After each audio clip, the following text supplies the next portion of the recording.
Assalamualaikum warahmatullahi wabarakatuh. Nama saya Basri. Saya adalah seorang perancang harta Islam atau saya selalu panggil Islamic Life Planner. So hari ni tajuk what if seandainya. Seandainya takaful bukan hibah. Sini saya nak buat kekeliruan di dalam masyarakat. Ramai orang ejen-ejen takaful di luar sana dia suruh ambil hibah. Tapi saya macam mana kita nak ambil hibah kan? Padahal takaful tu sendiri bukan hibah. Takaful tu sendiri maksud dia tolong-menolong. Dan dia maksud dia kita mencarum, menderma, masuk ke dalam tabaruk yang menjamin. Yang kita nak hibah tu adalah manfaat takaful. Tapi sebelum kita masuk bab manfaat takaful tu, kita masuk bab hibah dulu. Hibah ni maksud dia hadiah. Kita ada satu harta, kita bagi dekat orang. Ini harta kita bagi dekat A. Tak kira lah isteri ke, pasangan ke, anak ke, ayah ke, ibu ke. Kita bagi harta kita pada dia, jadi milik dia semasa hidup. Itu adalah hibah. Akad tu berlaku semasa hidup. Harta tu bukan lagi harta milik kita. Diberi dengan penuh kasih sayang dan tak ada apa-apa sebarang balasan lah. Maknanya kita tak harap lah, dia bukan rasuah.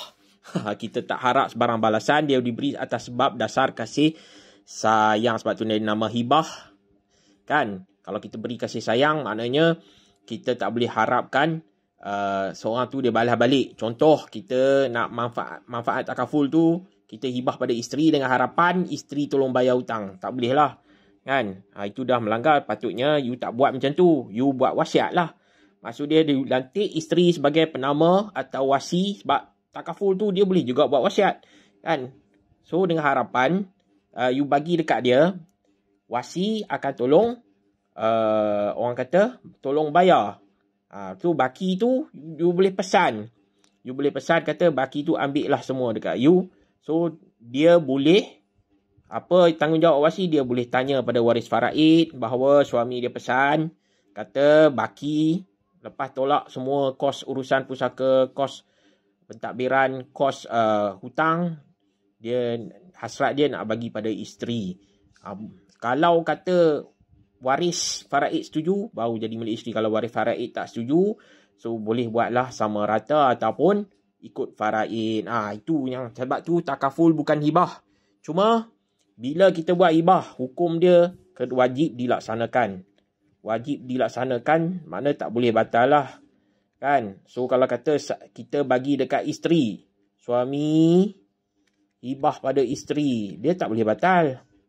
Dia tak boleh batal. Tapi kalau suami dia bagi dekat anak atau cucu, kan, dia boleh batal. Boleh batal. Sebab apa? Atas ke bawah dia boleh batal.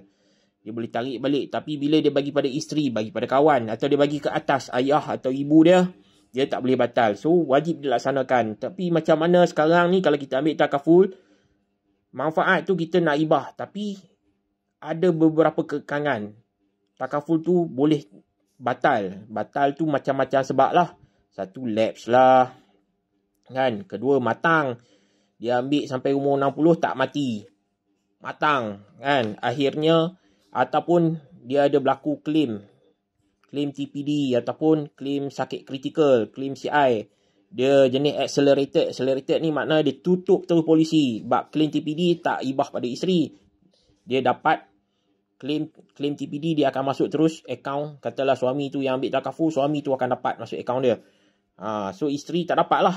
Dah ni kan. Ataupun claim reject. Maknanya isteri bila berlaku kematian, isteri claim, company reject. Sebab apa reject? Ada sebab lah kan.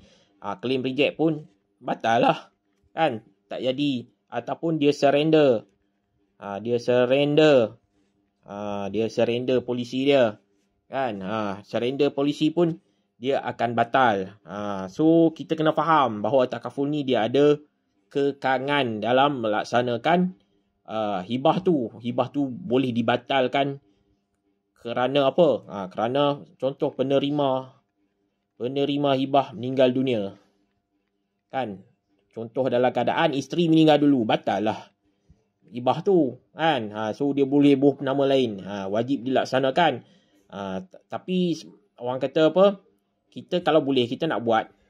Jangan kita buat separuh jalan. Buat tu wajib dilaksanakan. Sebab apa? berlaku perceraian. Tiba-tiba berlaku perceraian, dia pergi surrender. Kan? Padahal dia kata dia nak hibah. Dia batalkan penama. Tak boleh lah. Kan? Dia pergi tukar penama tu.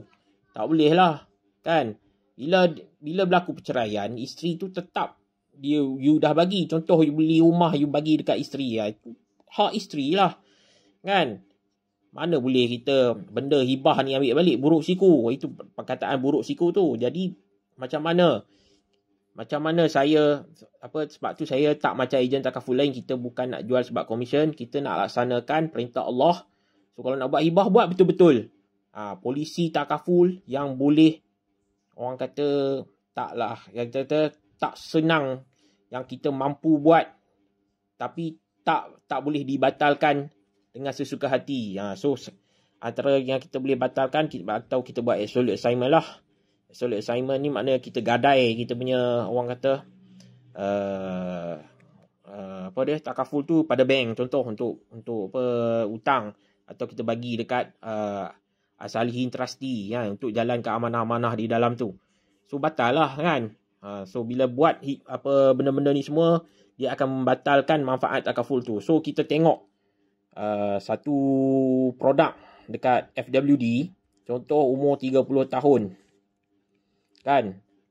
Dia gaji RM3,000. Okey, RM3,000. So takaful biasanya 10% lah. 10% maknanya RM300 lah sebulan. Kan? Per month. Dia patutnya yang dia orang kata industri yang cadangkan. So dia boleh ambil RM150 sebulan untuk RM500K. Okay. Produk ni nama dia Invest First. Okay, FWD takaful. So apa yang dia dapat daripada umur RM150 ni, dia akan dapat protection RM500K. Kan? Dia ambil sampai umur 30, daripada umur 30 sampai 60. Mana dalam 30 tahun ni, kalau berlaku kematian, manfaat kematian, dia akan dihibahkan. So dia boleh pilih. Dia boleh pilih nak dihibahkan kepada isteri, dihibah kepada isteri. Dia boleh pilih untuk wasi. Wasi itu isteri. Dia boleh pilih. Tapi ramai yang tak nak buat wasiat. Dia nak hibah. Manfaat kematian. Manfaat kematian. Okey. Manfaat kematian ni kalau berlaku dekat timeline dalam 30 tahun ni, so isteri akan dapat lah. Isteri tu akan dapat. So kalau kata dia accident, tapi dia tak mati, dia TPD. Contohnya dia hilang 2 kaki, ataupun dia terbaring tak boleh kerja kan. Dah memang total permanent lah. Kan? So benda ni akan masuk dekat akaun suami lah, sebab suami ambil kan. Dekat suami. Masuk akaun dia. Direct account lah. Direct account. So apa jadi dekat polisi ni? Polisi ni tetap dia akan jalan. Dia akan waive sampai umur 60 lah, 30 tahun. Ini kelebihan FWD, Invest First. Walaupun ada claim TPD, tapi dia tak membatalkan manfaat kematian ni. Polisi ni tetap jalan. Cuma TPD ni dah orang kata dah claim lah, tutup lah. Ataupun dia disahkan terminal illness. Terminal illness ni salah satu daripada penyakit kritikal lah. Tapi dia maksud dia, doktor sahkan dia dah ada hayat tempoh dalam setahun je. Dalam setahun tu, doktor tulis surat, dah boleh claim. Dapat dekat suami juga. Kan? Dapat juga dekat suami, masuk direct account. Contoh doktor kata brain tumor. Kan? Brain tumor dalam setahun. Contoh lepas 6 bulan, dia dapat claim ni, berlaku kematian. Kematian ni dapat juga pada isteri. Dihibahkan pada isteri. So berlakulah hibah tu. Walaupun dia claim terminal illness, dapat 1 juta dah.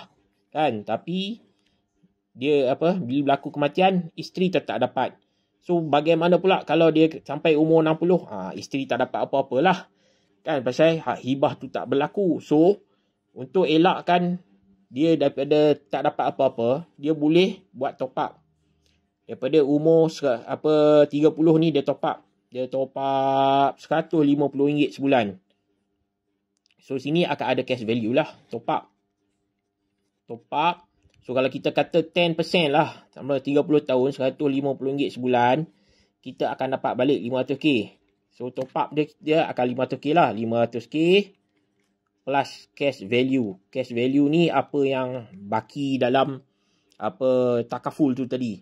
Kan? 500k plus lah. Kalau kata betul kita dapat 10% tu, 500k plus cash value. So 500k ni walaupun dia dah matang, tapi dia dah niat nak hibah. Dia boleh bagi direct lah pada isteri. Kan? Walaupun bila dia klik dia matang, benda ni masuk akaun dia, dia boleh bagi direct pada isteri walaupun dia tak meninggal dunia. Dengan cara macam ni, kita boleh pastikan kita manfaat hibah tu dilakukan. So tapi kita kena pilih lah. Kalau you pilih company lain, company bukan FWD, kan, TPD bila claim habis lah. Tak ada lah hibah. Ataupun you claim orang kata habis, you tak buat orang kata top up. Kan, tak ada cash value apa yang nak hibahkan. Sebab you dah janji dengan isteri you nak bagi 500k kalau meninggal dunia. Sekarang ni masalah dia dah matang. So dekat sini you kena ada satu sikap, bayar jangan bagi lapse. Kan? You continue bayar, you continue simpan. Once dia dah matang, you bagi juga dekat isteri 500k. Kalau you nak batalkan, boleh, tapi you kena minta izin. Kena izin tau. Sebab apa? Benda ni dia akan jadi hutang. Kita nak buat sesuatu, buatlah ikut dasar Islam. Bukan nama je hibah tu ikut Islam, tapi hukum je tak ikut Islam. Kan? Jadi sini penting dia untuk kita merancang. Kalau susah sangat nak ni, jangan nak buat hibah lah. Buat wasiat lah. Kan? Pesan pada isteri, you adalah wasi, I bagi kat you 500k ni untuk urusan pusaka. Untuk urusan hutang. So baki daripada semua tu, you bincanglah dengan waris. You nak ambil 100% pun, ataupun you